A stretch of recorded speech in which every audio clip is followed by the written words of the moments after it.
အဲ့ဒီနာရပင်တထေးကြီးရဲ့အိမ်မှာတတိုင်းတွေကအထက်ထက်ကာယံထားတာ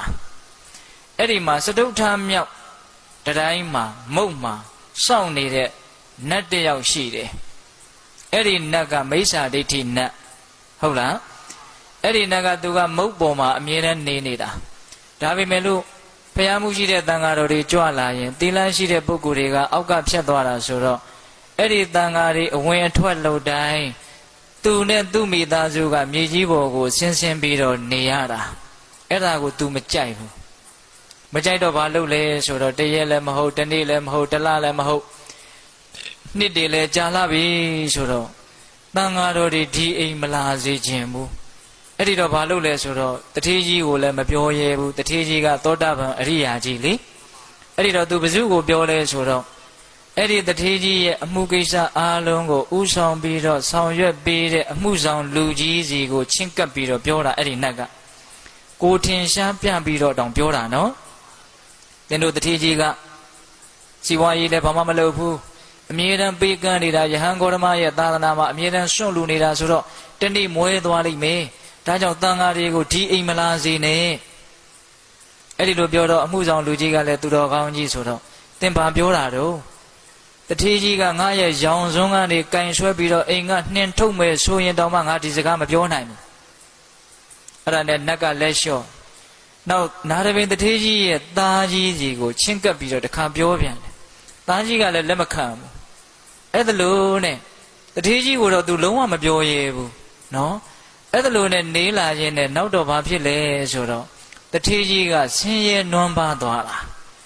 ဘာလို့ဆင်းရဲနွမ်းပါသွားလဲဆိုတော့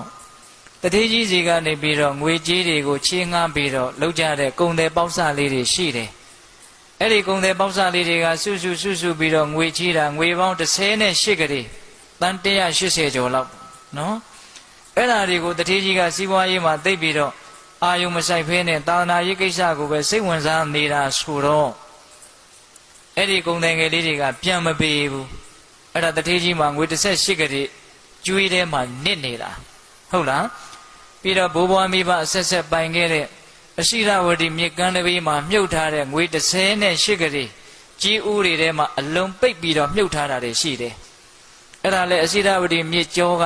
ရေကြီးတော့တခါတည်းတိုက်စားပြီးတော့မျောပါသွားတာအဲ့ဒီငွေအိုးကြီးတွေဟာမပွင့်မဲနဲ့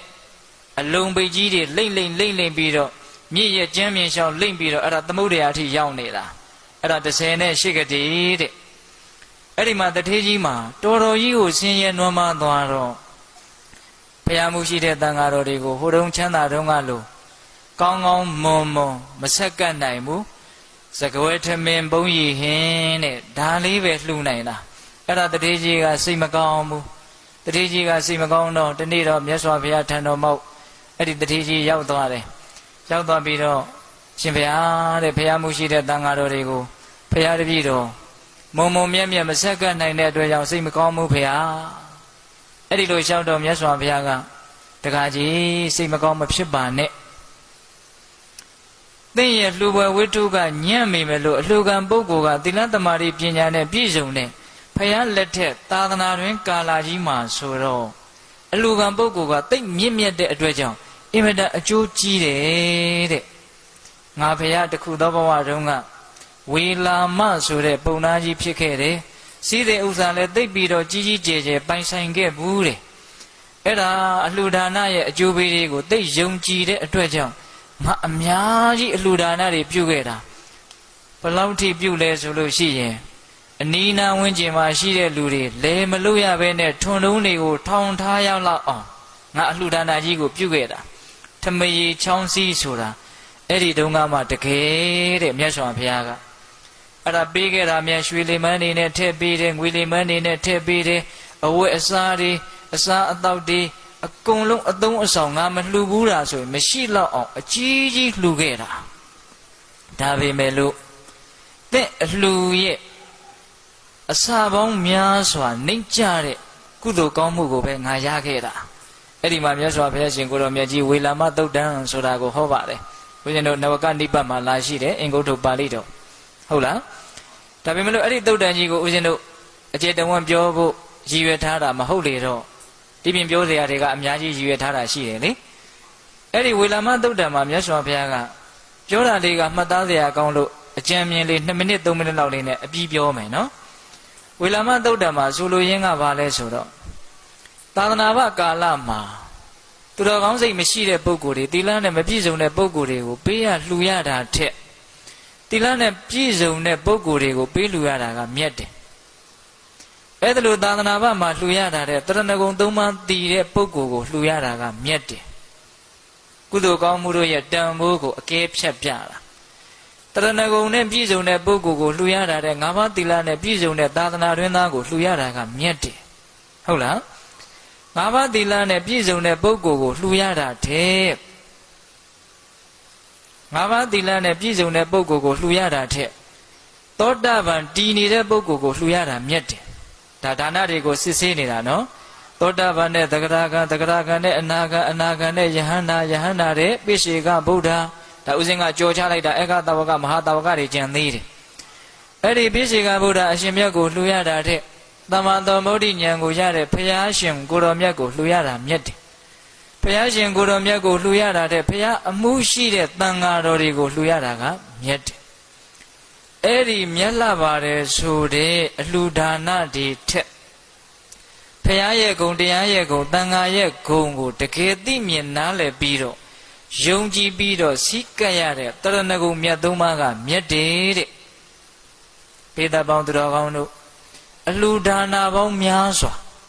ဘုရားမှုရှိတဲ့သံဃာတော်တွေဆိုမှတော့ကြီးကျယ်လာပြီပေါ့နော်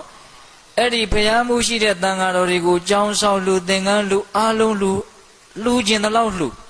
အဲ့ဒီလှူတဲ့အလှူတွေထက်သုံးပါးသောတရဏဂုံကမြတ်တယ်တဲ့ပိဿရေဟိုကောက်ရိုးတွေထင်းတွေဟိုရွာကြီးတရွာလောက်အပုံကြီးပုံထားတာနဲ့ဟိုဗဒမြားကလေးလက်တစ်စစ်လောက်ကလေးမများဘူးနော်ဘယ်ဟာကတန်ဖိုးရှိမဘူးလို့တော့ဗဒမြားမို့လို့ပေါ့ဟုတ်လားအဲ့ဒါလိုပဲနော်အလှူဒါနတွေထက်ကြိုက်တဲ့လောက်လှူနော်အဲ့ဒီအလှူတွေထက်ဘုရားကုံတရားကုံသံဃာကုံကိုတကယ်သိမြင်နားလည်ပြီးတော့ဩဘုရားဆိုတာဘာတရားဆိုတာဘာသံဃာဆိုတာဘာလို့တကယ်မှန်မှန်ကန်ကန်သိပြီးတော့အသက်ပါအပ်ပြီးတော့စိတ်ကနိုင်တဲ့တရဏဂုံသုံးပါးကဘာလဲမြတ်တယ်တဲ့အဲ့ဒီတရဏဂုံသုံးပါးတဲ့၅ပါးသီလလုံခြုံရတာကမြတ်တယ်ပိဋကရဲ့ငွေကုန်ကြေးချမများပဲနဲ့လူပြည်ကျိုးနှက်เสียကုသိုလ်လေးတွေကိုပြောနေတာဟုတ်လားအဲ့ဒီ၅ပါးသောသီလထက်လက်ဖြစ်တဲ့အတွက်ခန့်နွားတို့တညစ်ခန့်မြပွားများရတဲ့စစ်မှန်တဲ့မေတ္တာတရားလေးကမြတ်တယ်တဲ့နော်အဲ့ဒီမေတ္တာတရားတွေထဲလက်ဖြစ်တဲ့အတွက်ခန့်မြပွားများရတဲ့အနိစ္စတင်ညာပိဋကရဲ့ဗာတင်ညာအနိစ္စတင်ညာအနိစ္စဆိုတာကမမြဲတာတင်ညာဆိုတာကအမှတ်ရတာမမြဲခြင်းတရားကိုအမှတ်ရလိုက်တာစိတ်ထဲကဟုတ်လားအဲ့ဒီအနိစ္စတင်ညာလက်ဖြစ်တဲ့အတွက်ခန့်ကာလမြကြာတဲ့အနိစ္စတင်ညာအဲ့ဒီအနိစ္စတင်ညာကမြတ်တယ်တဲ့ကုသိုလ်ကောင်းမှုတွေထဲမှာတော့လောကီကုသိုလ်တွေထဲမှာတော့ခေါင်းပေါ့ဗျာဟုတ်လားအေးအဲ့ဒါဥစဉ်တို့ဝေလာမသုတ်တန်ရဲ့အနှစ်ချုပ်ပဲဒါကြောင့်ဘုန်းတော်မြတ်စွာဘုရားရှင်ကိုတော်မြတ်ကြီးကတထေးကြီးတဲ့ဒါဂါကြီးတဲ့အလှူဒါနနှိမ့်ကြလို့အလှူဝတ္ထုနှိမ့်ကြလို့စိတ်ဓာတ်မကြပါနဲ့ဆိုတဲ့အဓိပ္ပာယ်ပေါ့နော်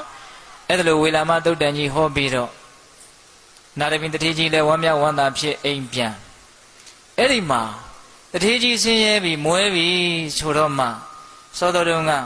စတုထမြောက်တကားမုတ်မှာနေတဲ့မိစ္ဆာဒိဋ္ဌိနတ်နော်